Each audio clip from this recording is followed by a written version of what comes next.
ಆಯತನಂ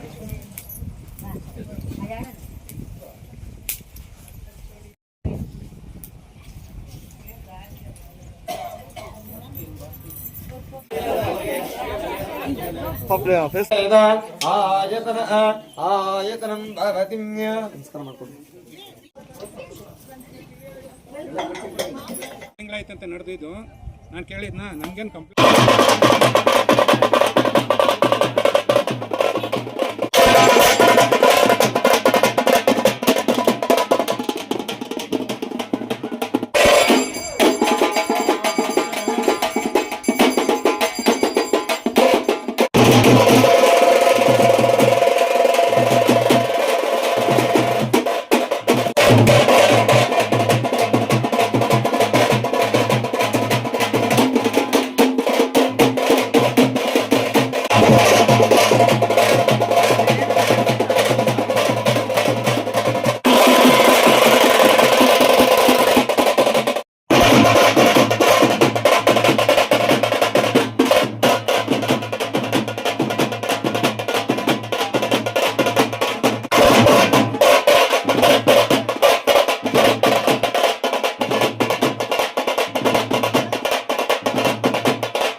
ಭಾರತ ದೇಶ ಸನಾತನ ಧರ್ಮಕ್ಕೆ ಪ್ರತೀಕವಾಗಿರ್ತಕ್ಕಂಥ ದೇಶ.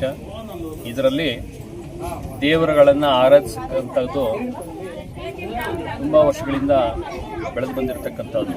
ಅದರಲ್ಲೂ ನಮ್ಮ ಶಿಡ್ಲಘಟ್ಟ ವಿಧಾನಸಭಾ ಕ್ಷೇತ್ರದಲ್ಲಿ ಪ್ರತಿ ಹಳ್ಳಿಯಲ್ಲೂ ಸಹ ನಾವು ನೋಡ್ತಾ ಇದ್ದೀವಿ. ಪ್ರತಿ ಹಳ್ಳಿಯಲ್ಲೂ 2-3 ದೇವಸ್ಥಾನವನ್ನು ಪ್ರತಿಷ್ಠಾಪನೆ ಹೊಸದಾಗಿ ಮಾಡ್ತಕ್ಕಂಥ ಕೆಲಸ ನಡೀತಾ ಇದೆ. ಮುಂದುವರೆದ ಭಾಗವಾಗಿ ಇವತ್ತಿನ ದಿವಸ ಜಪ್ತಿ ಹೊಸಹಳ್ಳಿಯಲ್ಲಿ ಎಲ್ಲ ಗ್ರಾಮಸ್ಥರು ಪಕ್ಷಾತೀತವಾಗೂ ಹಾಗೂ ಜಾತ್ಯತೀತವಾಗಿ ಇವತ್ತಿನ ದಿವಸ ಗಂಗಮ್ಮ ಹಾಗೂ ನಾಗಮುನೇಶ್ವರ ದೇವಸ್ಥಾನದ ದೇವರ ಪ್ರತಿಷ್ಠಾಪನೆಯನ್ನು ಮಾಡಿದ್ದಾರೆ. ಈ ಗ್ರಾಮದ ಎಲ್ರಿಗೂ ಸಹ ದೇವರು ಒಳ್ಳೆಯದು ಮಾಡಲಿ. ಮುಂಬರುವ ದಿನಗಳಲ್ಲಿ ರೈತಾಪಿ ವರ್ಗದಿಂದ ಬಂದಿರೋದ್ರಿಂದ ಅವರಿಗೆ ಒಳ್ಳೆ ಮಳೆ ಬೆಳೆ ಆಗಿ ಅವರೆಲ್ಲರಿಗೂ ಸಹ ಅವರ ಬಾಳು ಸಮೃದ್ಧವಾಗಿರಲಿ ಅಂತ ಹೇಳ್ಬಿಟ್ಟು ಆ ದೇವರಲ್ಲಿ ಪ್ರಾರ್ಥನೆಯನ್ನು ಮಾಡ್ಕೊತೀವಿ.